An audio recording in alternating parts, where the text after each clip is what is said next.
জমি বাড়ি কিনতে যান, ফ্ল্যাট কিনতে চান, তাহলে আপনি প্রথমেই খোঁজ নেন বাজারটা কত দূরে, হাসপাতাল কত দূরে, মেট্রো স্টেশন কত দূরে, হাইওয়ে কত দূরে। আর যদি আপনি ব্যবসা করতে চান, হোটেল খুলতে চান, কেউ যদি গোডাউন বানাতে চান, তাহলে জানতে চান হাইওয়েটা কত দূরে। ঠিক পাশেই হাইওয়ে হলে তো সুবিধা হয়। তো তাহলে যদি সেই হাইওয়ে এশিয়ান হাইওয়ে হয়, তার পাশে তো জমির দাম হু হু করে বাড়বে। আর জমি যদি নাও থাকে তো জমি বানিয়ে ফেলতে হবে। কেমন নয়নজলি বুঝিয়ে দিতে হবে, বুঝিয়ে জমি বানাতে হবে, হু হু করে বিকবে সেই জমির দাম। আর সেই জন্যই এশিয়ান হাইওয়েতে দেখুন, ধূপগুড়িতে এশিয়ান হাইওয়ের দুপাশে কিভাবে নয়নজলি বুঝিয়ে ফেলা হচ্ছে। প্রতিনিধি রকি রয়েছেন আমার সঙ্গে। রকি, কোনো নজরদারি নেই, এভাবে নয়নজলি বুঝিয়ে দেওয়া হচ্ছে। ক্রিমিনাল বড় মাপের আমার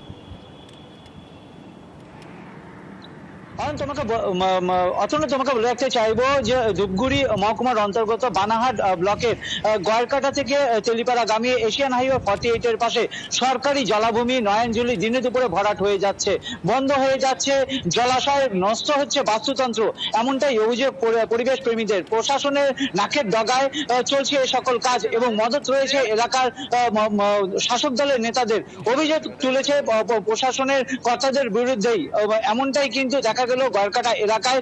পরিবেশ প্রেমীরা দাবি করেছে যে এশিয়ান হাইওয়ে 48 এর যে আধিকারিকরা রয়েছেন তারাও হয়তো বা এর সঙ্গে জড়িত থাকতে পারে। না হলে দিনে দুপুরে বিভিন্ন এলাকায় ডুয়ার্সে জলাভূমি ভরাট হয়ে যাচ্ছে, এশিয়ান হাইওয়ে পাশে নয়নজলি ভরাট হয়ে যাচ্ছে, কিন্তু কোনো রকম পদক্ষেপ নেওয়া হচ্ছে না। সেই খবর সম্প্রচার হচ্ছে নিউজের মাধ্যমে, কিন্তু প্রশাসনের কোনো হেলদোল নেই।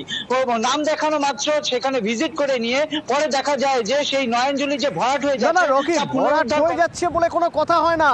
ভরাট হয়ে যাচ্ছে বলে কোনো কথা হয় না। একটা নয়নজলি নিজে নিজে ভরাট হতে পারে না। ভরাট করা হচ্ছে। কারা করছে ভরাট?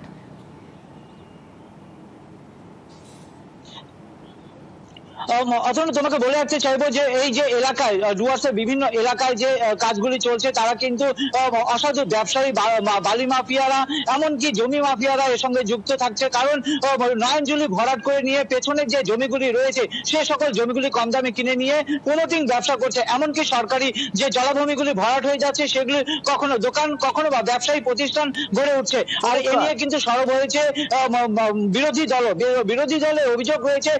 বিরোধীরা তো সরব হবেই।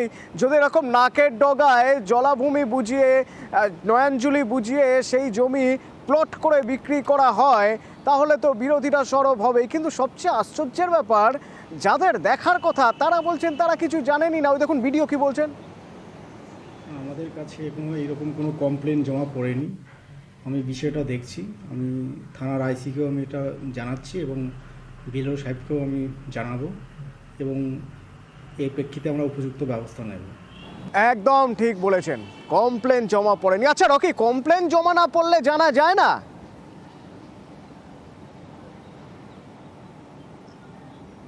একদম এখানেই তো প্রশ্ন তুলেছে পরিবেশ প্রেমীরা। কারণ যেখানে বারবার সম্প্রচার হচ্ছে আমাদের টিভি পর্দায় যে বিভিন্ন জায়গায় সরকারি জমি নয়নজলি ভরাট হয়ে যাচ্ছে, সেখানে কমপ্লেন করতে যাবেই বা কে?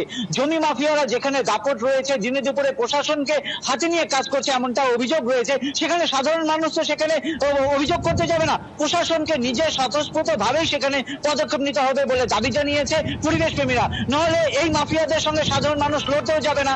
তো সেক্ষেত্রে কি প্রশাসন কোনো ব্যবস্থা নেবে না? তো প্রশ্ন কিন্তু থেকেই যাচ্ছে। অতনু, ধন্যবাদ।